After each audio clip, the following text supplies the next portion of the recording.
depending on your particular situation. So that's why it's important to have a good mortgage broker or loan officer walk you through all the costs associated with owning your new home.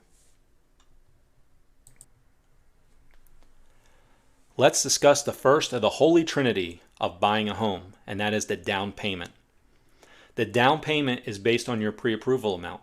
So if your house, using easy numbers, let's say the price of the house that you want to buy is $100,000, they're going to need anywhere from nothing, depending on the loan that you qualify for, to up to 20% or more. Again, it depends entirely on your particular situation. So on a $100,000 home, 20% would be $20,000 that you'd have to put as a down payment. Again, typically, most people qualify for down payments anywhere from 3 to 5%. So that would be $3,000 to $5,000 as a down payment on that particular example. Where can a down payment come from? People ask this because it's very important. Typically, it comes from your savings. So let's say you've lived in an apartment for the last 5 years and you really want to buy a new home. You want to get out of apartment living. You want to stop renting. So you just save money every month, every paycheck. And now you have an accumulation of, $10,000, $15,000, $25,000, whatever the case may be. So a lot of times it comes from savings. Some loans will allow you to have it gifted to you. Let's say you have parents that were in a position to gift you the down payment. Some loans will allow you to do that, and most loans will allow you to borrow against your retirement. So if you have a 401k or other retirement saving vehicle, a lot of times you can borrow against that without penalty. Again, this is more in line with questions you're going to be discussing with your mortgage broker, your loan officer, once you interview and find one you're comfortable with. Let's discuss real quickly the other two factors that determine your loan approval. The first one is your credit score.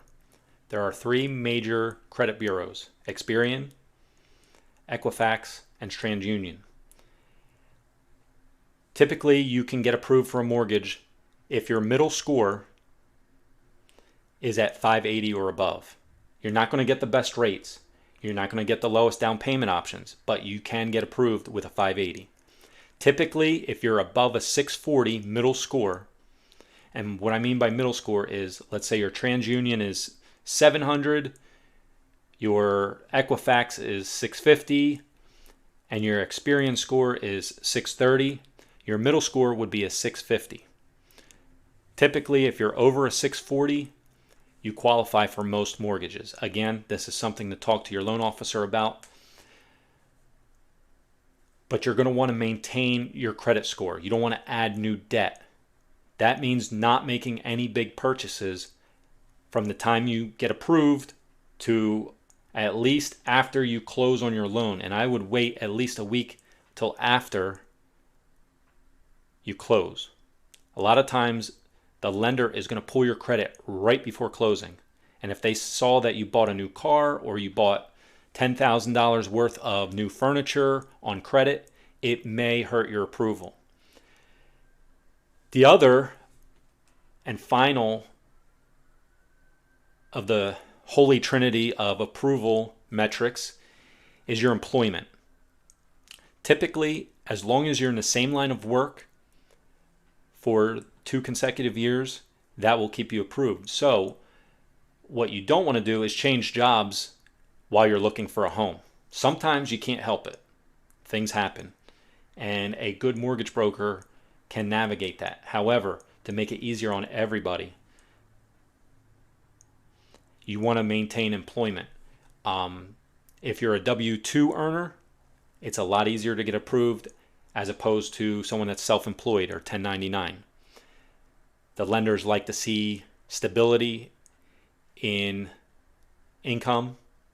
So if you're on a commission or you're 1099, chances are you're going to have to get a loan that requires a larger down payment, 10% or more usually.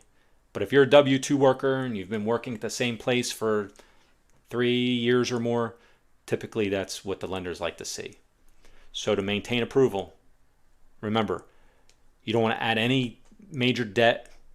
I wouldn't add any debt, to be honest, until after you close on the house. And you definitely don't want to look for a new job if